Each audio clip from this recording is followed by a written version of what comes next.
Assalamualaikum warahmatullahi wabarakatuh. Kembali lagi di channel Kisah Menarik. Bagaimana kabarnya antum-antum semua? Semoga baik-baik saja. Perubahan zaman membuat Islam semakin berkembang dengan pesat, khususnya di Indonesia.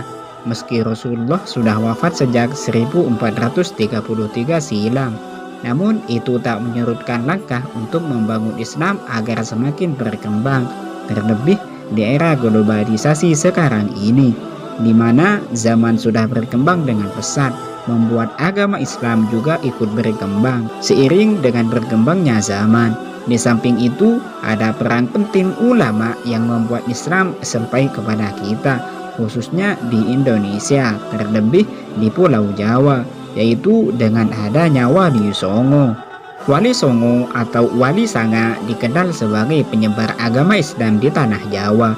Pada abad ke-14, mereka tinggal di 3 wilayah penting pantai utara Pulau Jawa, yaitu Surabaya, Gresik, Lamongan di Jawa Timur, Demak, Kudus, Muria di Jawa Tengah, dan Cirebon di Jawa Barat. Wali Sanga atau Wali Songo adalah kelompok syiar dakwah Islam atau mubaligh yang kerap juga disebut dengan waliullah atau wakil Allah. Adapun kata Songo atau Sanga berasal dari bahasa Jawa yang berarti 9, sehingga Wali Songo berarti wali 9. Para wali ini juga memiliki gelar sunan. Sunan berasal dari kata susuhunan yang artinya yang dijunjung tinggi atau panutan masyarakat setempat. Ada juga yang mengatakan sunan berasal dari kata suhunan, artinya guru besar atau orang yang berilmu tinggi. Menurut teori ini, para wali Songo berasal dari Hadramaut, Yaman, walaupun masih ada pendapat yang menyebutkan bahwa Wali Songo adalah keturunan Samarkand, Asia Tengah, Campa atau tempat lainnya.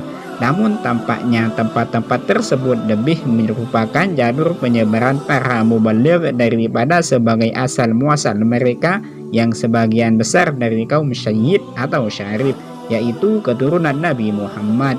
Beberapa argumentasi yang diberikan oleh Muhammad Al-Bagir dalam bukunya Thariqah Menuju Kebahagiaan cukup mendukung bahwa Wali Songo adalah keturunan Hadramaut, Yaman.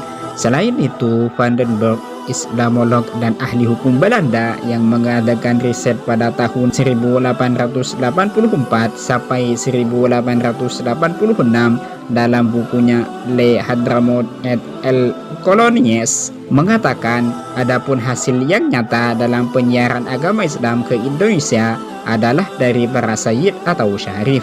Dengan perantara mereka, agama Islam tersiar di antara raja-raja Hindu di Jawa dan lainnya. Selain dari mereka ini, walaupun ada juga suku-suku lain Hadramaut, yakni yang bukan golongan Sayyid atau Syarif, tetapi mereka ini tidak meninggalkan pengaruh sebesar itu.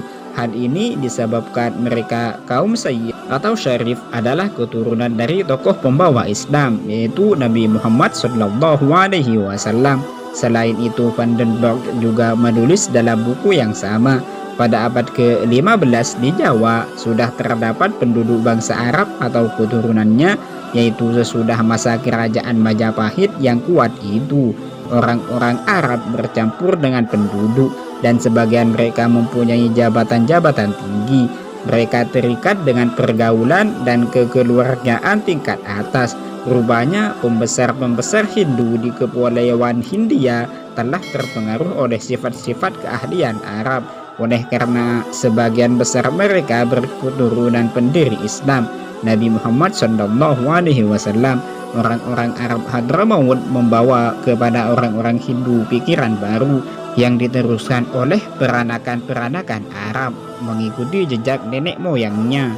Pernyataan Van den Berg secara lebih spesifik menyebut abad ke-15 sebagai abad kedatangan atau kelahiran sebagian besar Wali Songo di Pulau Jawa. Abad ke-15 ini jauh lebih awal dari abad ke-18 yang merupakan saat kedatangan gelombang berikutnya, yaitu kaum Hadramaut yang bermarga As-Segaf, Al-Habsyi, Al-Haddad, Al-Yudrus, Al-Abtas, Al-Juhri, Syihab, Syahab, dan banyak marga Hadramaut lainnya. Hingga saat ini umat Islam di Hadramaut sebagian besar bermadzhab Syafi'i.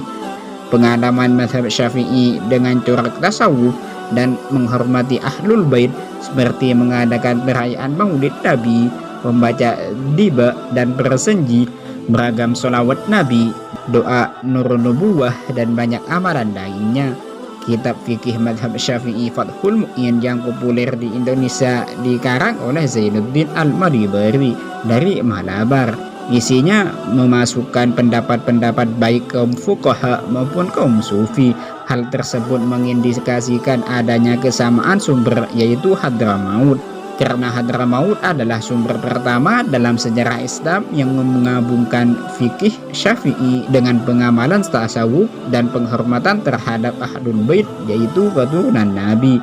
Di abad ke-15, raja-raja Jawa yang berkerabat dengan Wali Songo seperti Raden Fatah dan Pati Unus sama-sama menggunakan gelar Alam Akbar.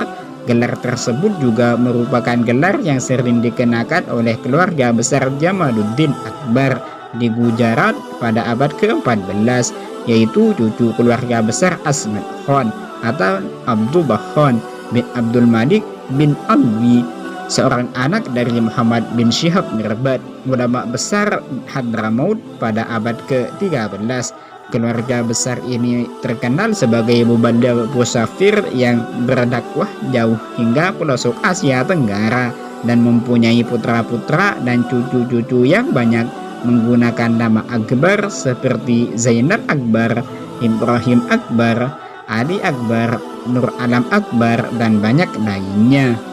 Itulah sejarah singkat masuknya Wali Sanga atau Wali Songo di daerah Indonesia, khususnya di Pulau Jawa, Jawa Timur, Jawa Tengah, dan Jawa Barat, yang mana penyebaran Wali Songo berasal dari Hadramaut, Yaman, yang tak lain adalah cucu-cucu Nabi Muhammad SAW yang bisa dikenal dengan para habaib atau para sayyid atau para syarif, tergantung kita memanggilnya, yang pada intinya mereka adalah keturunan Nabi Muhammad SAW. Cukup sekian video kali ini. Semoga yang menonton video ini dilancarkan rezekinya oleh Allah dan dipermudah segala urusannya. Jangan lupa subscribe, like, and share, dan nyalakan lonceng notifikasinya agar tidak ketinggalan video terbaru lainnya. Assalamualaikum warahmatullahi wabarakatuh.